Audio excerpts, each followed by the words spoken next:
All right, I think I'm going to get us started here.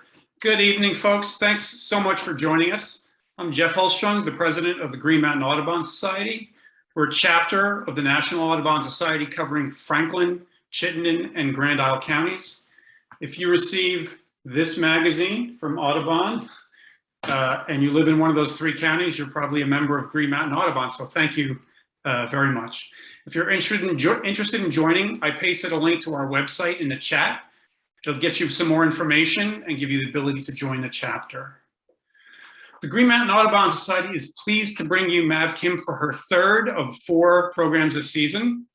We offer this program and the rest of our programs freely to our members and the general public in the spirit of generosity. If you'd like to support our programs and our mission to protect birds, you can make a donation at the page also linked in the chat. Our chapter is based in northwestern Vermont, a region which has been sacred to indigenous peoples for thousands of years. The Western Abenaki are the traditional caretakers of these lands and waters. We respect their connection to this region and remember the hardships they continue to endure.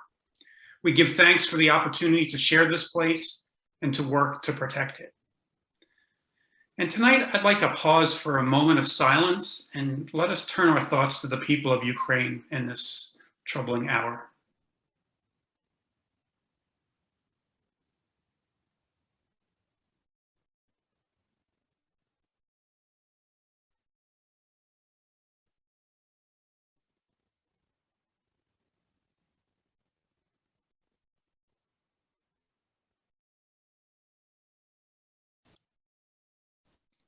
And with that, I'll hand it over to my fellow board member, Tom Gimicello, who serves as our Master of Ceremonies. Take it away, Tom. Thanks.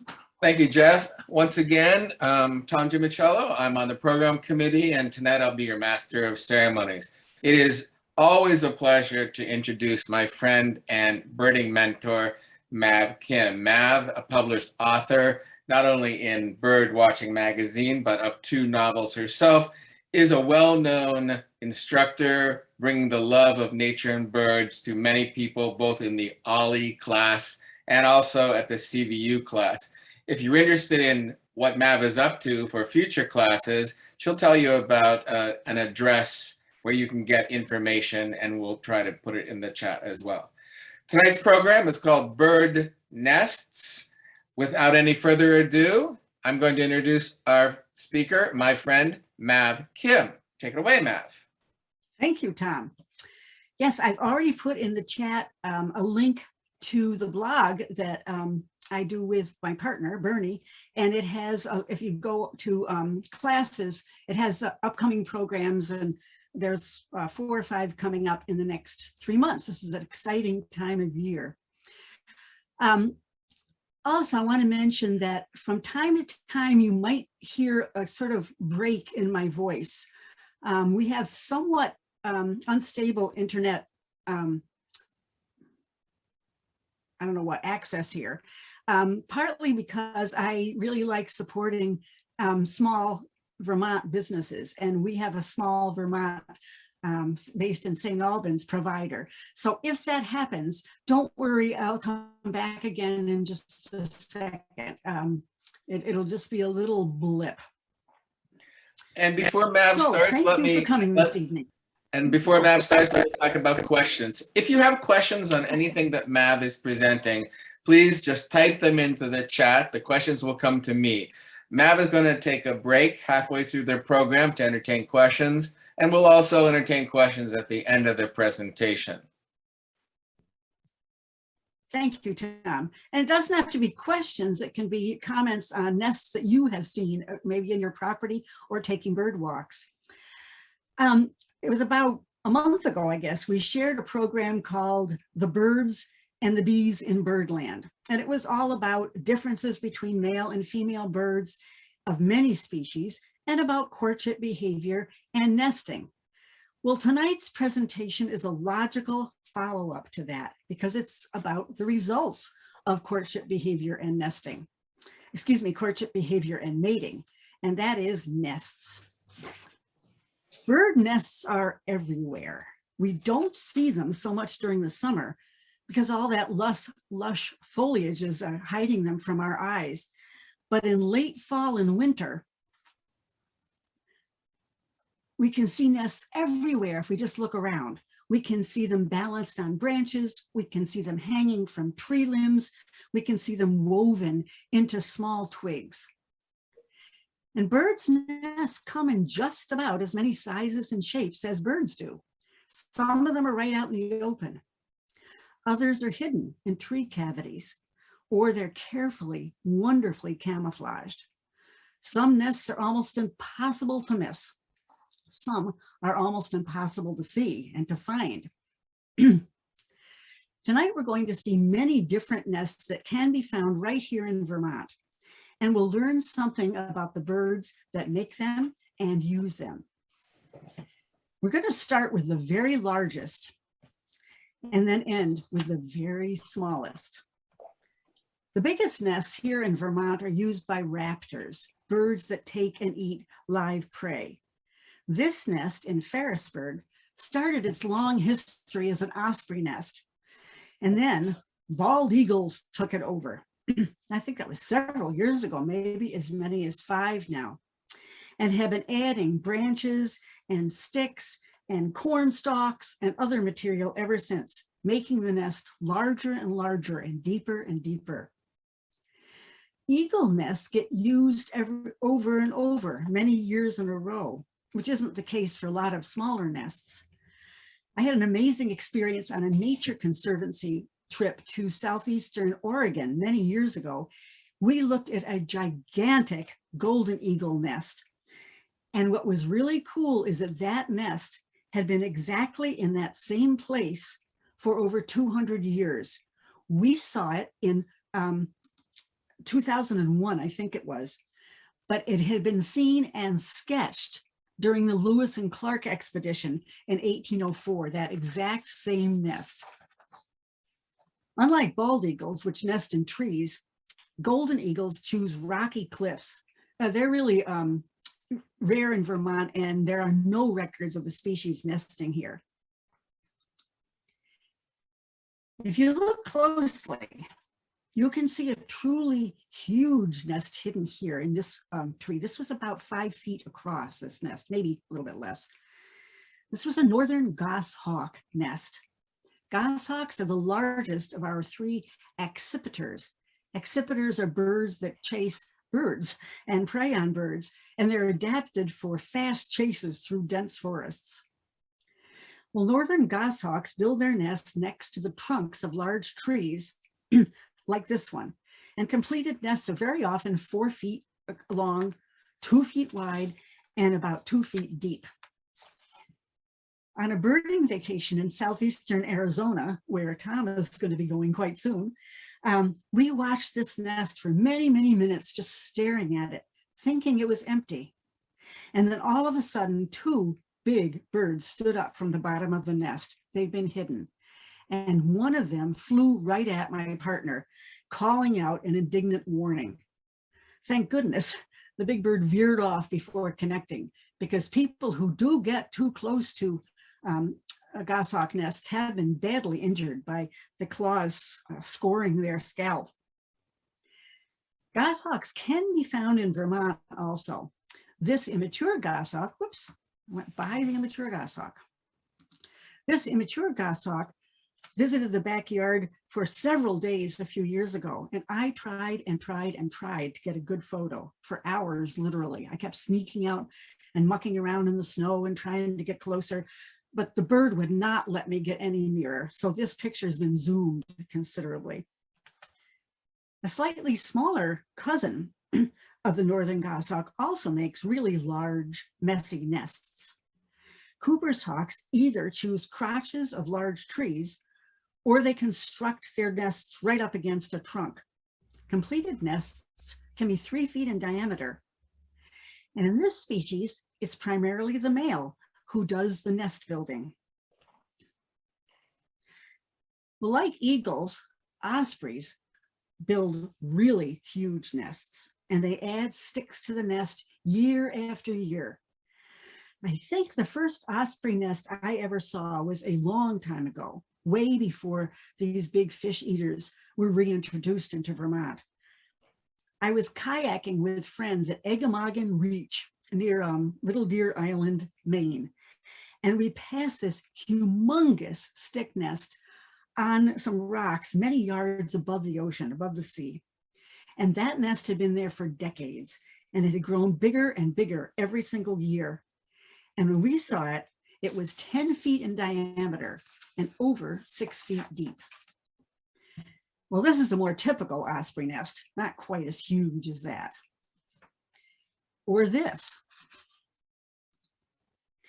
I love the fact that the adult bird is just regally ignoring us taking pictures below, but that feisty youngster is ready to do battle. Or this. This is a nest on a fallen tree. It's been here for years at Arrowhead Mountain Lake. We had always read that osprey eat nothing but fish. In fact, their common name used to be fish hawk. So we were totally fascinated to see one of the Arrowhead Mountain Lake birds neatly skinning and then eating a frog. In some species of birds, both members of a breeding pair take part in gathering materials and constructing a nest. With osprey, it's the females that are the builders, but the males bring the materials to them. Dead sticks, pieces of bark, vines, grass, chunks of sod sometimes.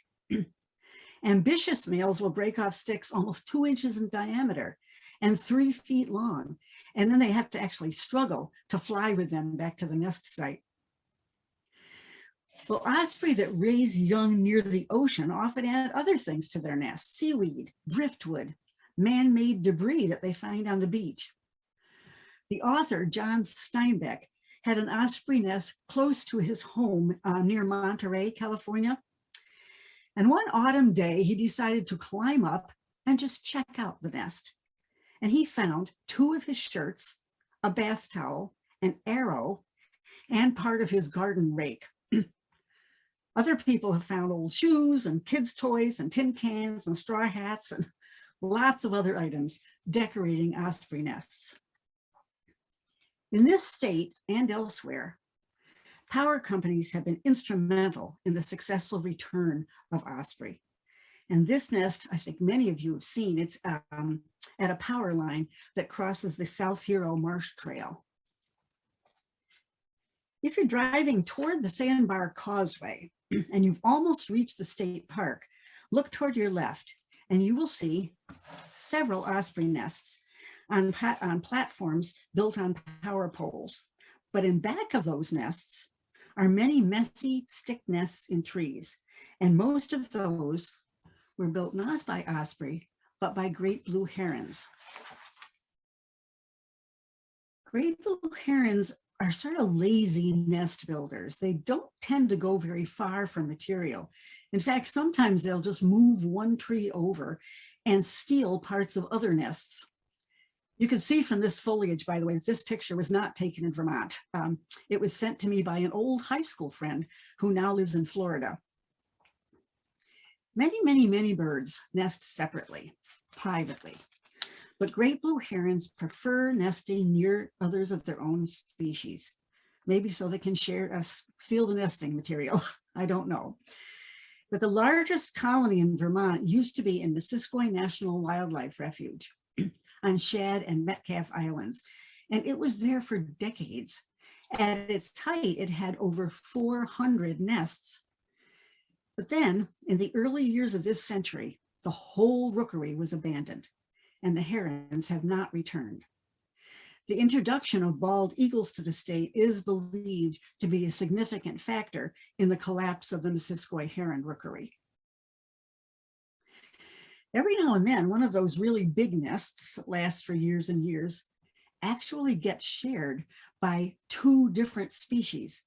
And that arrangement works only when the 2 kinds of birds rear young at 2 different times of the year.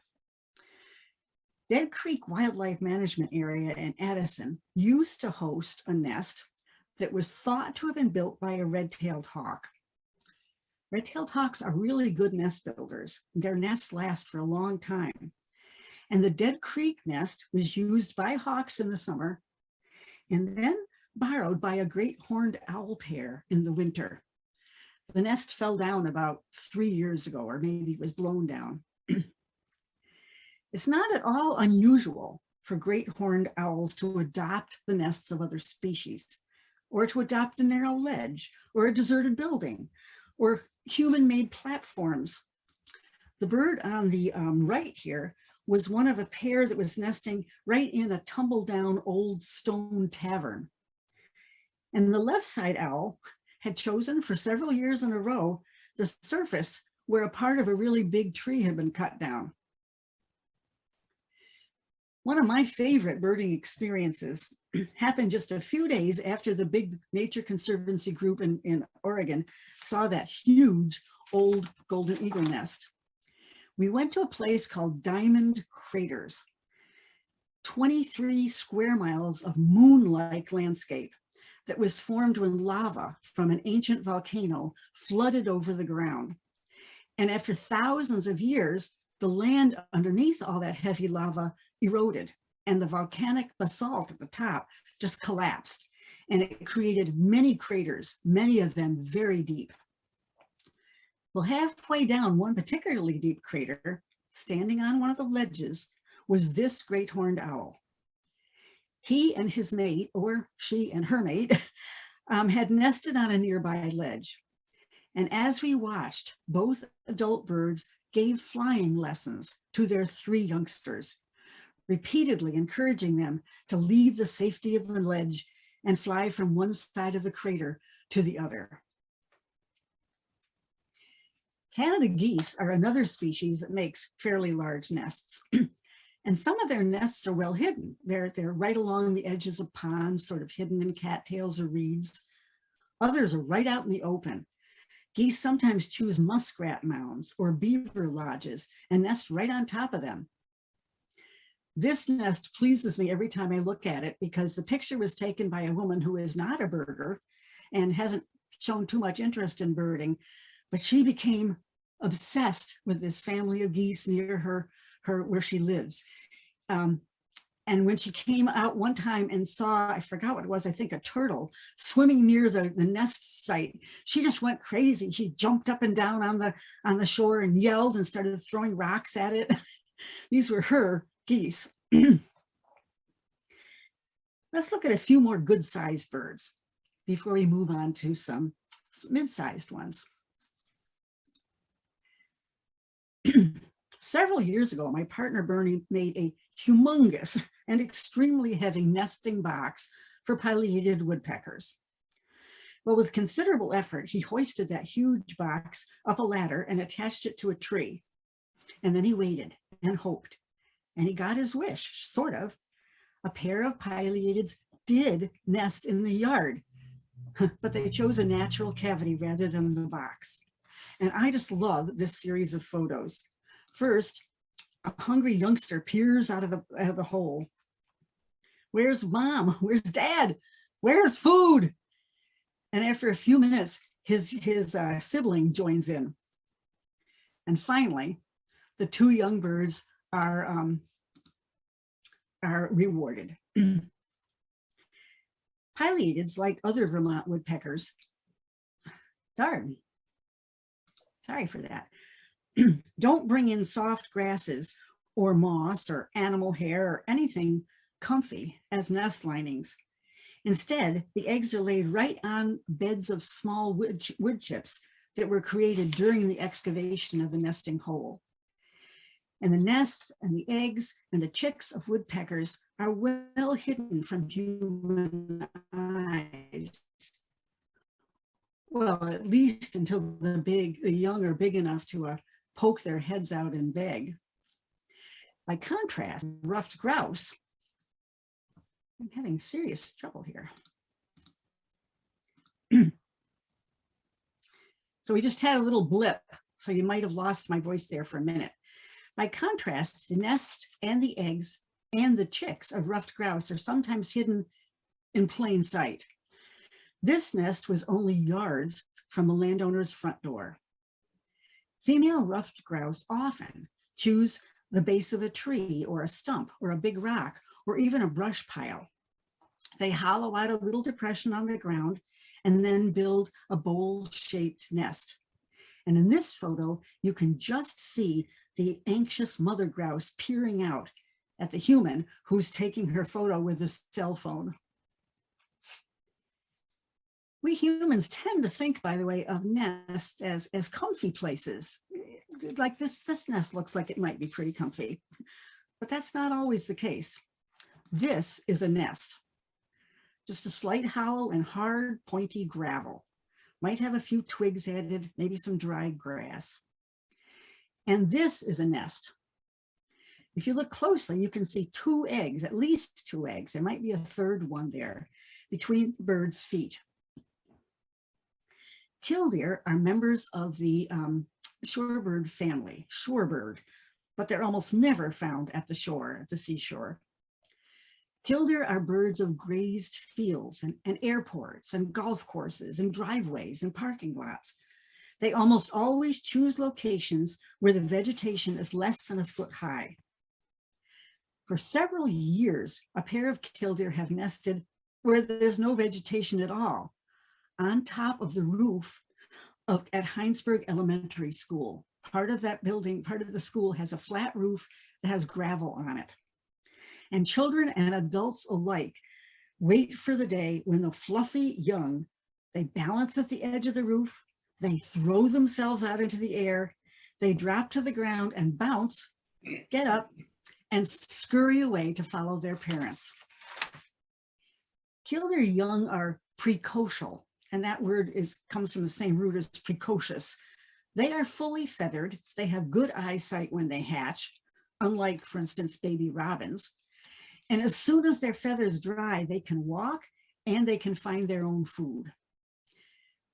The rooftop nest in Heinsberg at the school is safe from predation by cats. But many of them nests to provide protection for their vulnerable eggs and vulnerable youngsters. For one thing, they often make several scrapes in the area, apparently to lead predators toward the false nests instead of the real one. And when egg laying starts, they sometimes bring in just to help camouflage their eggs. And both adults are masters at distraction. When a killdeer wants to lure something away from the nest, it calls loudly to get the attention of the unwanted visitor. And then it bobs its head energetically and fans that cinnamon-colored tail just to make sure it gets noticed as it starts walking away from the nest. And killdeer also do the broken wing display. They droop one wing and trail it on the ground, and they're trying to give the message, hey, I'm injured. I'm easy prey. Follow me. And if that doesn't work, killdeer become absolutely fearless. Once I inadvertently walked too close to a killdeer nest. One of the adults tried to lure me away with the broken wing act, but I sort of missed what he was doing. So when I just stood there, he turned, or she turned, and just marched right toward me.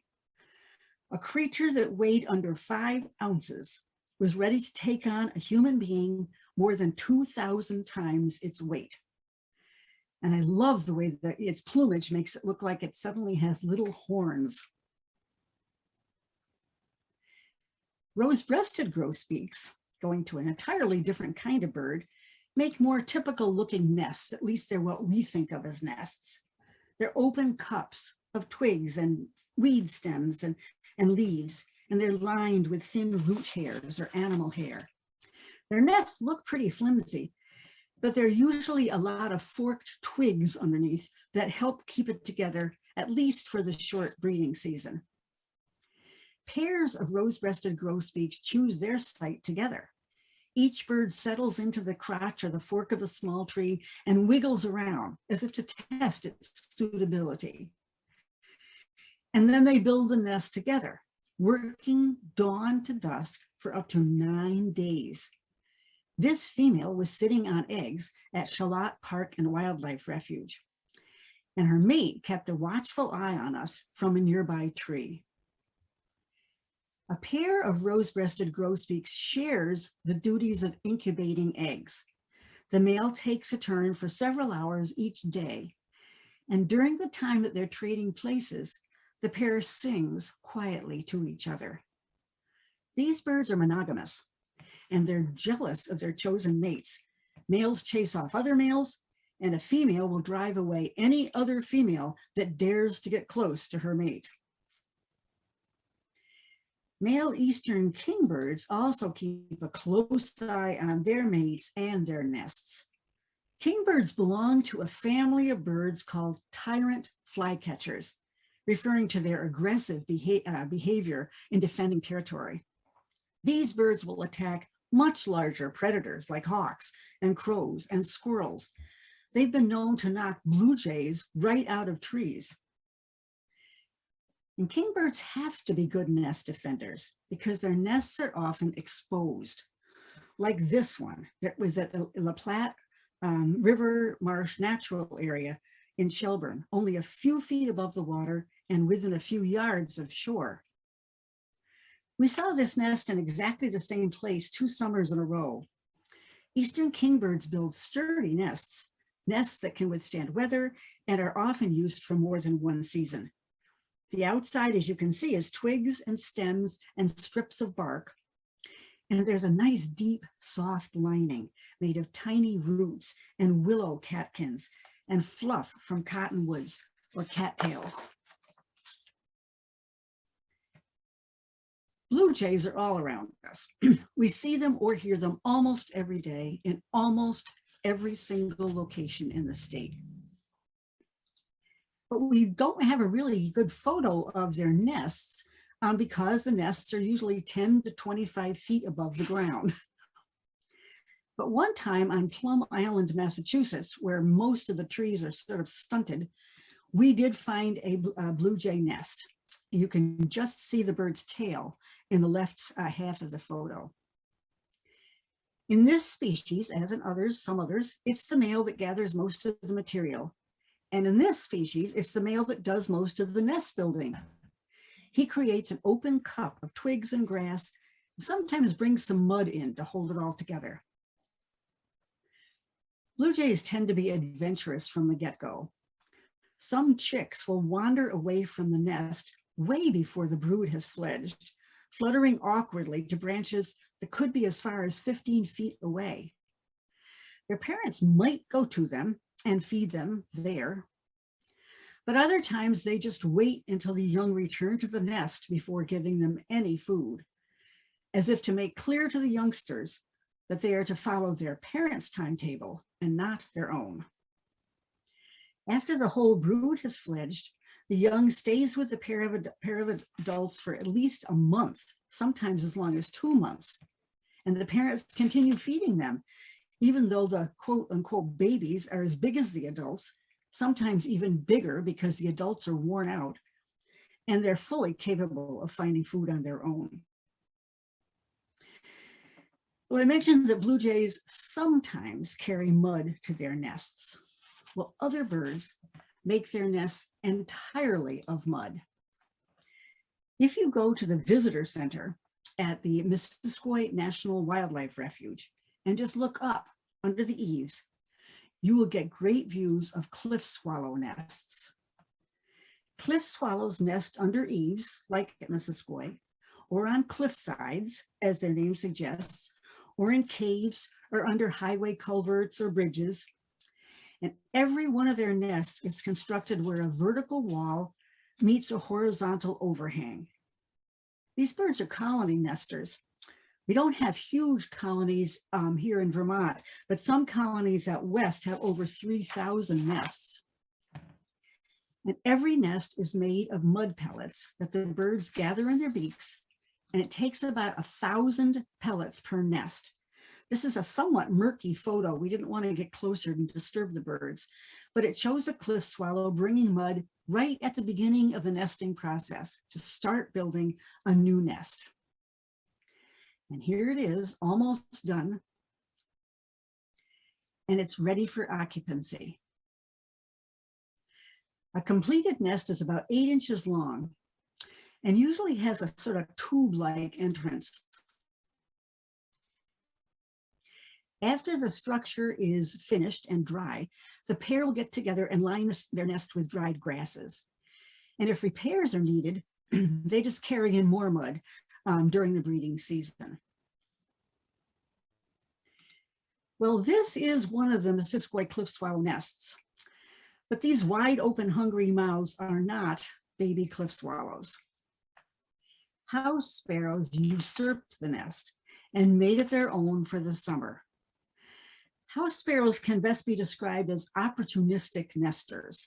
They'll often take over the nests of other birds, including swallows and bluebirds. They'll also choose holes in buildings, highway signs, the big signs on stores, traffic lights, roofs, wherever they can. They just stuff in coarse, dried vegetation until the holes are almost full, and then they line the nest with some finer material, maybe bits of paper or feathers. A friend of mine found a house sparrow nest that contained 11 wrappers from spearmint gum. Well, back to swallows. Swallows are fast-flying, small birds that eat nothing but bugs. And swallows take insects in midair as they swoop over fields or meadows, or they skim over ponds and snatch bugs either from the air or right from the surface. And our state swallows have a wide variety of nesting strategies. The cliff swallows make mud nests under the eaves. Barn swallows, as the name suggests, often choose man-made structures like barns or sheds or the undersides of bridges and culverts. Barn swallows also use mud in their nest building and sometimes mix it with small bits of neatly cut off grass stems. They usually first build a small shelf to sit on, and then they add the sides. Well, this pair of barn swallows decided to use a pre-existing shelf, cut down one step. They started a nest atop a light fixture on the information center at Burton Island State Park. We don't know if they stuck with this site once they discovered that the light stays on all night long. The pair might have abandoned that location and tried again elsewhere, and their second attempt might have been successful. However, birds don't always get a second chance. If a nest that's already full of eggs is disturbed, sometimes it's too late in the season for the adult birds to try again, either because it'll take too long to build another nest, or because there isn't enough time left for another clutch of eggs to fledge. Tree swallows are the most common swallow in the state, and they're also the earliest to arrive back in Vermont in the spring. These birds prefer cavities in dead trees or man-made nest boxes like bluebird boxes. The female in this species does most of the nest building. That's the one over on the right with quite a bit of brown in her plumage. And she gathers grasses and pine needles and other materials, moss sometimes, and then lines the cup with feathers. Our state's largest swallows,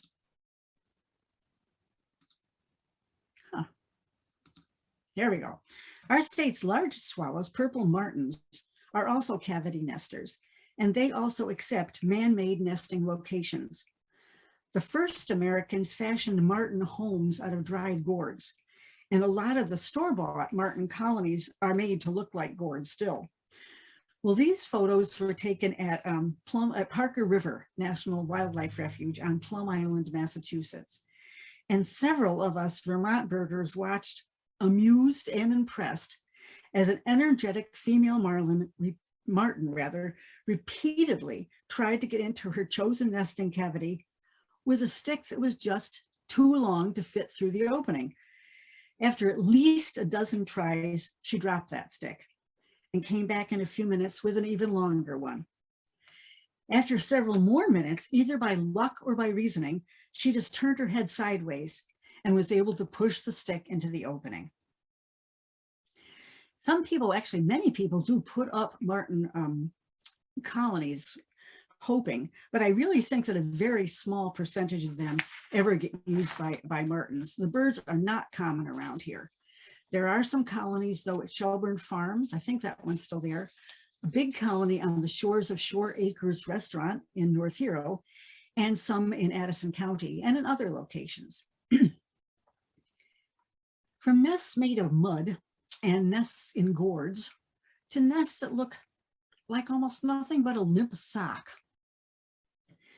Orioles are relatives of blackbirds, and they're very similar to red-winged blackbirds in size and overall shape, although certainly not in color. The two kinds of orioles we might see here in Vermont build intricately woven hanging nests that do look sort of like limp socks. The much more common Baltimore oriole attaches its nest to a drooping branch, often, but not always, choosing an elm or a willow or a maple or an apple tree. And the nests are complicated structures. They require many steps and often take as long as 2 weeks to build. First, the females, like this bird enjoying cut up oranges and homemade jelly, hang long plant fibers over a branch. And then they tangle those fibers by poking the sharp pointed bills in and out. And then they add grass and strips of grapevine bark and wool and horsehair, fishing line if they find some, even bits of cellophane. After completing the outer bowl, a female Baltimore oriole pokes in more flexible fibers to make an inner layer, and then she adds a soft lining of feathers and downy plant fiber. The completed nest is about 3 to 4 inches wide at the bottom, but only 2 inches or so wide at the top. In spring and summer 2020 and 2021, we were lucky enough to have as many as 5 Baltimore orioles in our yard at once, coming to eat the oranges and the jelly and some suet. We had adult males, we had adult females, we had first-year males, like the bird on the bottom right. Orchard orioles aren't as common here in Vermont as Baltimore orioles, but some do nest here every year, primarily in the Champlain Valley. These birds are slightly smaller than Baltimore orioles, and the males are a really unusual brick red color with black on their heads and necks and backs. The females, like so many other kinds of orioles, are mostly yellow. Orchard oriole nests aren't as long as those of Baltimore orioles, and usually the length is less than the outside diameter. I bet almost every one of us has found and seen a broken robin's egg on the ground. That sky blue or blue. Just 1 second, I'm losing my voice and we just had a blip. That sky blue or blue-green color just stands up so well against sidewalks or grass or dirt. And many of us have seen nesting American robins. I'll bet more of us have seen nesting American robins than nesting any other kind of bird. Some nests are really well hidden in foliage, but others show up on gutters, on light fixtures or air conditioners, on leftover Christmas wreaths, on the underside of porch roofs. This nest was right on the door, right beside the door, in our busy Jericho Country store. The female robin first presses some twigs and grasses into a cup shape, and when the basics are done to her satisfaction, she strengthens the nest with an outside layer of soft mud. See the nest up there in the corner? Didn't seem to bother the robin at all that people kept walking in and out. She strengthens the nest with an outside layer of soft mud from worm casings. And then she usually does one more step and adds a soft lining of fine dry grass just before she lays her first egg. Well, a pair of robins often raises 2 successful broods every year, sometimes even 3. And in each clutch, the 3 to 5 chicks do not all hatch the same time, sometimes not even on the same day. Scientists are divided as to why songbirds, woodpeckers, and owls have asynchronous hatching. Asynchronous meaning not synchronized. Maybe it helps the parent birds cope with years when there just isn't enough food to go all the way around to raise all the eggs that got laid. The adult birds can devote their attention and the limited food resources to the larger firstborn chicks, even if the younger ones die, instead of trying to feed the whole clutch and losing them all. In general, species of birds with asynchronous hatching have altricial young. That's the opposite of precocial. Altricial young are born featherless and blind and pretty much helpless. By contrast, the birds that have precocial young tend to have synchronous hatching. All the young hatch within minutes of each other. Precocial youngsters can feed themselves and follow parents within minutes of hatching, like a flotilla of ducklings following after the mama mallard, or the killdeer babies on the Heinsberg school roof, all the same size, all following their parents soon after hatching. Before we look at some smaller and really tiny bird nests, oh, I forgot that we had a picture of a robin nest from outside, not on the store. And that robin looks sort of worried that we're watching. Before we look at some smaller and tiny bird nests, let's just spend a few minutes with some of the wide variations in how birds nest and why they nest and what they use for nesting. I think all little kids, I certainly did, thought of nests as the bird's home. Well, it really isn't. Nests aren't really homes, not the way we humans use that word. Birds use nests just long enough to raise young each year. And the rest of the year, the adults and immature birds alike find other places to rest and eat and preen and take shelter and roost and spend the nights. And many of the smaller nests are used only one season. By the next season, they've either blown away or they've rotted. But nests made by big birds often get reused year after year. And sometimes nests are actually recycled, pulled apart, and made into new nests. And many birds nest separately, and others prefer to nest in huge colonies, like the cliff swallow nest clustered together under the eaves, or the great blue heron rookery near Sandbar. Some nests are easily seen, others are well hidden. Some are woven cups, some are woven sacks, some are bowls made of twigs and branches. Some cavity nesting birds don't have any real nest, just a pile of wood chips at the bottom of the cavity. But other cavity nesters do build nests. Chickadees and nuthatches often excavate their own nesting holes in dead wood, and then the females make soft little cups of grass and shredded bark and feathers, fur, and moss. And some nests, like that killdeer one we saw a few minutes ago, are nothing but just little depressions in gravel or sand. Nests are made of an astonishing variety of materials: hefty branches, grass, grapevines, wood chips, mud, pebbles. In a few minutes, we'll see some nests made of finest spider silk. Sometimes birds add trinkets to their nests, like seaweed or bits of man-made debris. Sometimes both members of a mated pair, work on the nest building. Other times it's only the female, other times it's only the male. Some species of birds raise only one clutch a year, but others may raise 2 or even 3, depending on food availability. And the clutches can vary in size from one single egg to a dozen or even more. Often an alert and watchful bird can signal us that there's a nest nearby, like the killdeer doing a distraction display, or the rose-breasted grosbeak male keeping an eye on us when we took pictures of his mate on her nest.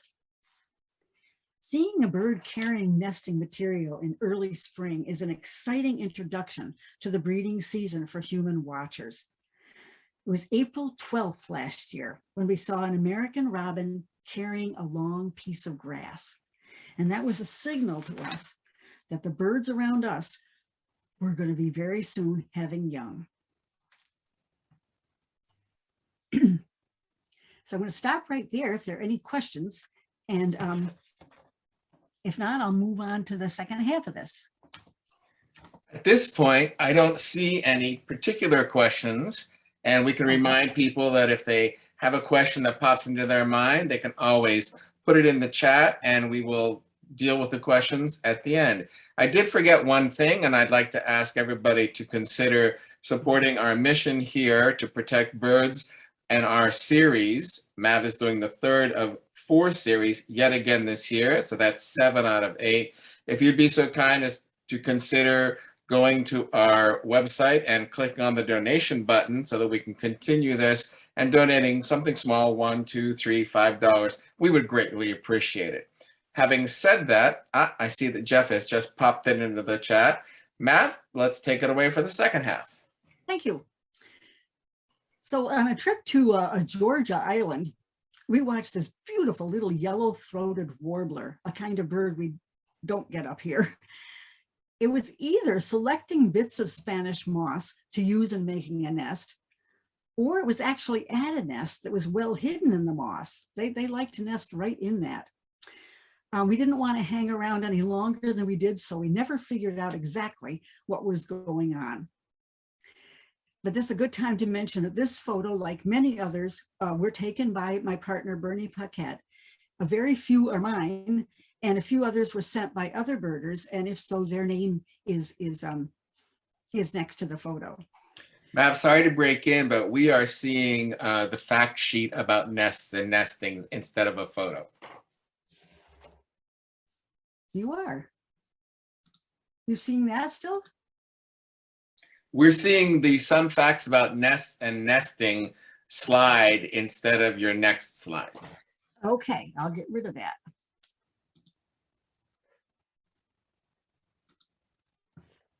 Okay, now you should see this, I hope. Thank you for letting me know. And now we are seeing nothing at all. I think you'll have to reshare. Oh, bummer. Okay. Share screen, do this, do this. There you go, right on your yellow-throated warbler. Okay, very good. So now let's end up with some little birds and their little nests. The Vermont Breeding Bird Atlas was a 5-year project that involved hundreds of birders from all over the state with the purpose of documenting what species nest here. And I had 2 survey blocks, both in Underhill. And before I began, I posted, put little notes in people's mailboxes. And I asked them, I introduced myself, I described the project, I asked them to call me with any bird sightings or any questions. And I gave my phone number. Well, soon after leaving those notes, I got a call from a woman who said that she thought they had a nesting eastern wood pewee on their property, and she invited me to come and take a look. And the very next day, I visited their home with my spotting scope and tripod, and we all got great views of the pewee flying to the well-camouflaged nest and just getting herself comfortable. Well, pewee nests are beautifully constructed. The cup is usually made of woven grasses, sometimes with the addition of bark or twigs or fine root hairs, moss, pine needles, leaves, whatever's around. But the cool thing is that the outside is decorated with lichen, and the nests end up looking like nothing but a bump on the log. I've never found a pewee nest on my own, so I'm very grateful to the homeowners for sharing theirs with me, and I'm very grateful for Julie Filiberti for sharing this great picture. Anyone who has ever taken a walk in a Vermont forest in June has heard the plaintive song of an eastern wood pewee. It says its own name, pee, pee. And anyone who has ever walked around a Vermont backyard in the spring has heard a house wren. These little birds sing their rattling and scolding songs all day, every day, from late May through June. And they have a huge breeding range, covering parts of Canada, most of the US, and down into Central America. At the beginning of the breeding season, a male house wren starts filling several possible nesting cavities with sticks. And then he leads a female to each one, hoping that she'll choose the site, and in so doing, choose him as her mate. The little male works hard. Look at all the twigs sticking out of every opening on this house wren box. And this was one of 4 that one male filled that year. This was not chosen by the female, by the way. And after the female does make the final decision, she moves the twigs around and repositions them to make a little depression. And then she builds a little cozy cup of plant material and feathers right in the depression. Bird nests often become infested with mites and other parasites as the season progresses, and those insects can actually damage the featherless young. Well, house wrens combat this by bringing spider egg sacs right into their nests. And as the spiders hatch, they eat a lot of those tiny parasites. House wrens often successfully fledge 2 clutches, each between 3 and 10 chicks. And here's one of the new fledglings in our backyard from last summer. Every now and then, an egg or 2 doesn't hatch for one reason or another. When we cleaned out one of our nest boxes in the fall, we found a lot of sticks. We found a little soft cup in the middle, and we found one unhatched house wren egg. House wrens aren't universally welcomed because they aggressively compete for nesting holes and nesting boxes. They'll pull other birds' nests right out of boxes. They'll sometimes even drag out eggs or baby birds. They're particularly fond of houses that people put out hoping to get bluebirds. Nevertheless, we both like having house wrens around.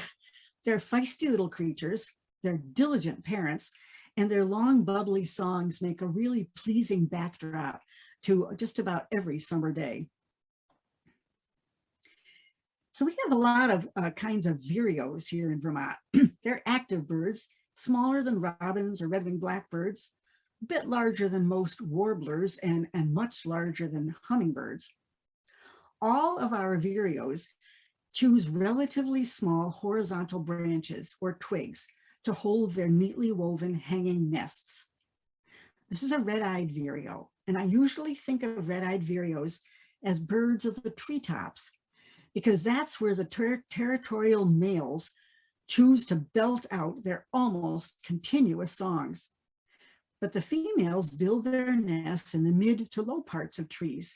This nest was close to a home in Underhill, easily seen if you knew where to look. It is a typical vireo nest, wedged between 2 horizontal twigs and then glued on with spider webs and sticky plant fibers. Now, there's one kind of bird that is found all over the US, and not one single nest made by this species has ever been found. And that's because brown-headed cowbirds don't make nests, not ever. Cowbirds evolved to follow big herds of megafauna, such as mammoths or bison, eating the insects churned up by the animal's hooves. They couldn't just stay behind to nest because their food source was going to be wandering away.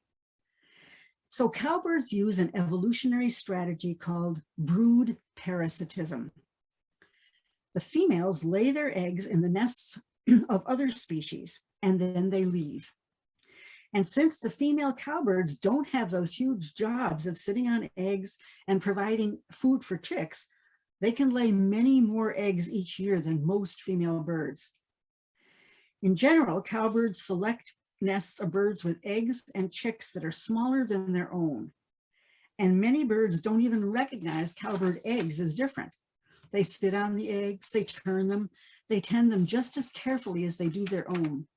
And once the chicks hatch, most birds don't even recognize if one looks markedly different from the rest. Birds are hardwired to feed the biggest chick in the nest. So in years with not enough available food, they will actually let their own offspring starve while making sure the big cowbird baby gets enough to eat.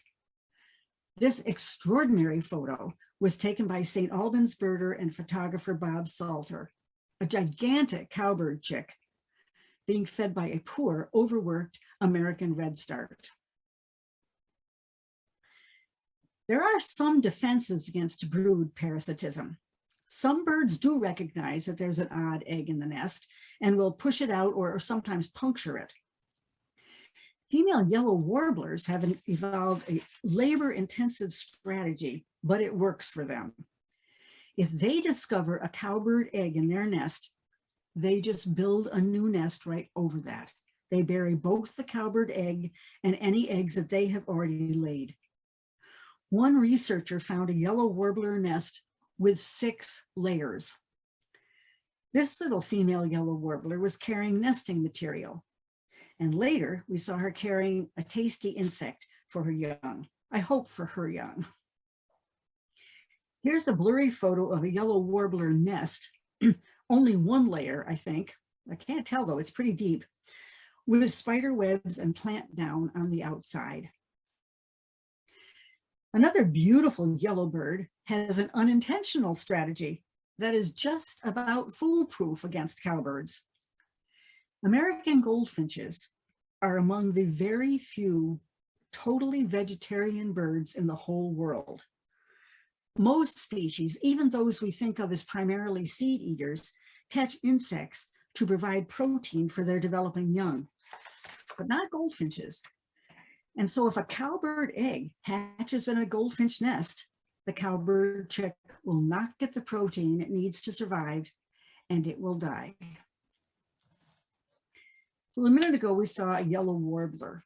There are over 20 species of warblers that breed here in Vermont, including the yellow warbler. And warblers are generally small, generally active, even hyperactive, and the males generally sport brilliant colors. There are exceptions to all those generalities. And yellow warblers are really plentiful in Vermont. We can hear their sweet, sweet, sweet, oh sweet, sweet, sweet, sweet, oh so sweet song from willow thickets and other small trees. Both sexes are just a gorgeous buttery yellow color, and the males like this one have necklaces of red stripes. One excellent place to see yellow warblers carrying nesting materials and sitting on nests and feeding young is Burton Island State Park. Early in the spring, when warblers are looking for good habitat, the island looks deserted. No people, no cars, no loud machinery, no dogs, no cats. It looks like a perfect place to raise young. And then by the time the hordes of visitors start arriving after Memorial Day, the nests are already built, eggs have already been laid, and the birds are committed to the task of brooding and hatching and fledgling youngsters. This nest might also have been made by a warbler, probably a pine warbler. It was on the sidewalk near our house, not far from some huge white pine trees. Pine warblers are well named. They're most often seen in conifers, and they almost always nest in pine trees. Their well-concealed cup nests contain grasses and strips of bark and plant stems, and of course, pine needles. And as you see, there are a lot of pine needles in this nest. American redstarts, like the industrious bird feeding that huge cowbird chick, are another kind of warbler that's very easy to find here in our area. The males are black and orange, and the females gray and olive green and yellow. Male redstarts have 2 separate breeding territories often, as much as a quarter mile apart. After courting mating, and after the female has finished laying eggs and has started to incubate them, her mate will often begin attracting a second female. That second mating is insurance, just to make sure the male's DNA will be passed on to a new generation. However, he tends to spend more time and effort feeding the first clutch than the second. We were birding at Woodside Natural Area in Essex Junction one time when we noticed this pale, odd-colored bulge on a tree branch. And then we saw a female redstart fly directly to that bulge with her bill full of cattail fuzz. This is not typical nesting material for American redstarts. They usually build these neat little cups of small plant fibers and moss and milkweed floss, and the paper from wasp nests. We thought maybe this was a first-time nester, because we wondered if all the cattail fuzz might hold water and make the nest not viable. Sometimes it takes 2 or 3 years before birds get good at being nesters. At the very beginning of the program, I said nests are everywhere, but that they're often hidden. We often walk right by them without seeing them. Here is a great example. Ferns grow lushly around the edges of this backyard. One day, the landowner noticed something that didn't look like ferns, and you can just see it sort of in the middle. It's a small tuft of dried grass hanging down from a stem.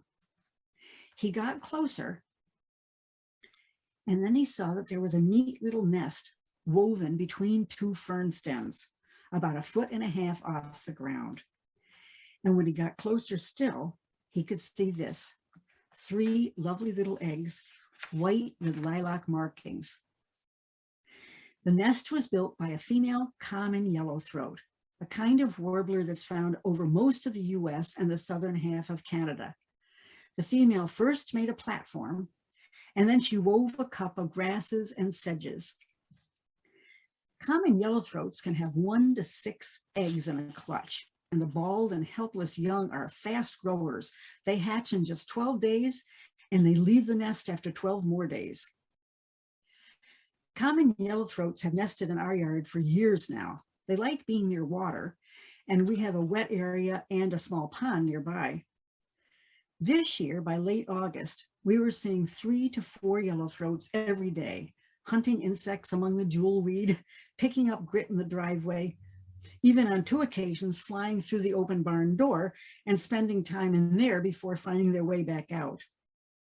We also got to enjoy the begging antics of the youngsters who followed their hardworking mother around for days. The adult male common yellowthroats have handsome black eye masks. And the young males don't have their dad's masks yet, but they have a start on it. Before ending this evening, I just want to give a few caveats about birds' nests. Whether you're strolling around your backyard or taking a bird walk in a conserved area, if you find an active nest, it's a good idea to resist your natural desire to revisit it often. You really want to see if they're the same number of eggs as last time, or if they've hatched yet, or how the chicks are doing. But every single time one of us humans walks close to a nest, we leave a trail, a scent trail, as well as crushed grasses and bent twigs, etc. And that trail can lead an animal like a raccoon right to a nest. And if you happen to find the nest of a bird that's rare in Vermont or endangered, it might be a good idea to keep it secret, even though it would be so hard not to tell other birders. Get a photo or 2 if you can without disturbing the bird, but wait until after the young have fledged before sharing your amazing find. There's one possible exception. If the bird is endangered or incredibly rare in the state, it might serve science to get the chicks banded. So you might want to ask for advice from Mark Labar at Audubon, Vermont, or Kent McFarland at the Vermont Center for Eco Studies and see what they say to do. So we're going to end with nests that most of us never get a chance to see. Nests that are very hard to find because they are very tiny. On our trips to Southeastern Arizona, we have seen many, many species of hummingbirds. Some, like these 2 species, as big as sparrows almost. It's a magnificent hummingbird on the right, left rather, and a blue-throated on the right. That part of the US is rich in hummingbirds. You might even see as many as a dozen species in some locations. We have enjoyed watching hummingbirds collecting.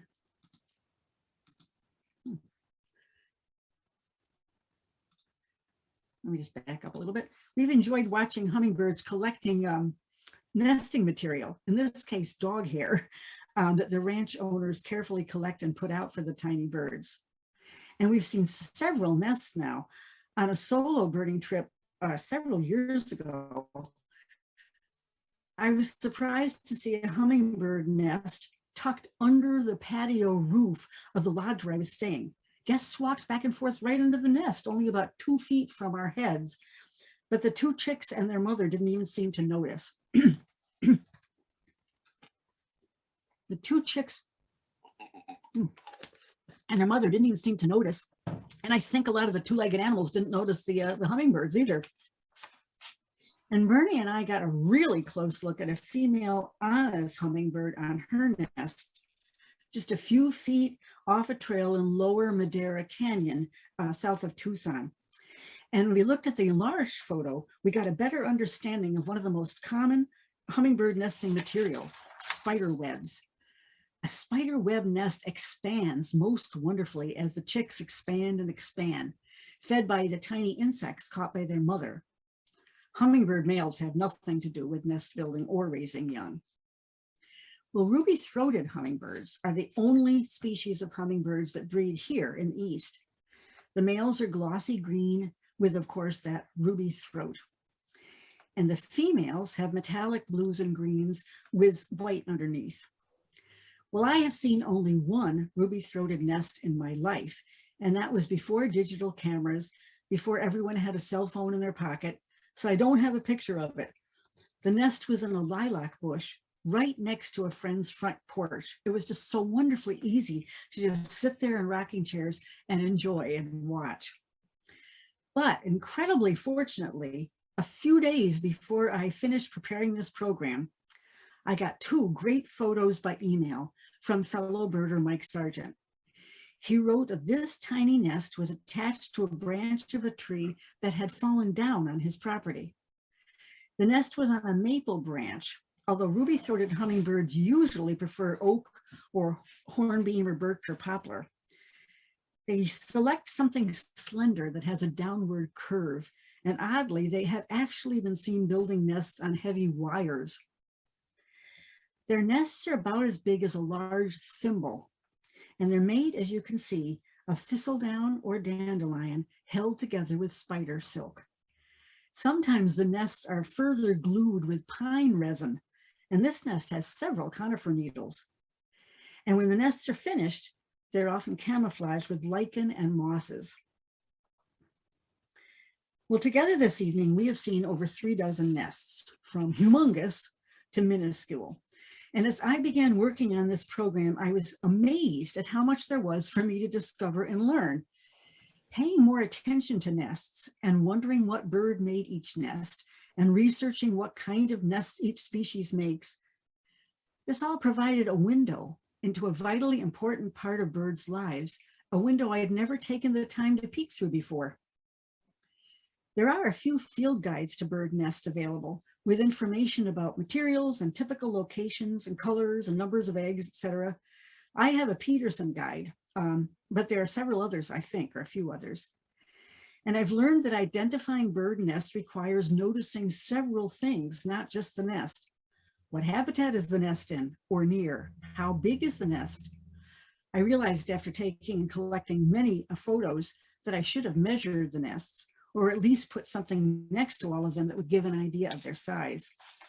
If it's not on the ground, how high above the ground, off the ground is the nest? What kind of vegetation is it in? Is it wedged between upright branches in the crotch of a tree, balanced on a horizontal limb? Is it hanging down? What materials were used? If there are eggs or eggshells present, what do they look like? And of course, if we get lucky enough to actually see a bird nearby or a bird carrying nesting material or sitting on the eggs or feeding the young, then all of a sudden the nest ID becomes a lot easier. Well, it's almost spring. Trees will very soon begin leafing out, although it's hard to believe given there's a storm coming tonight.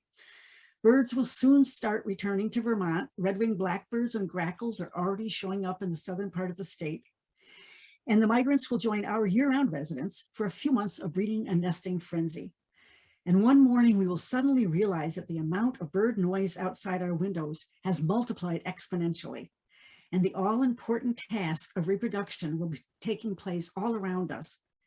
And it will be time to be on the lookout for courtship behavior, for birds carrying nesting material.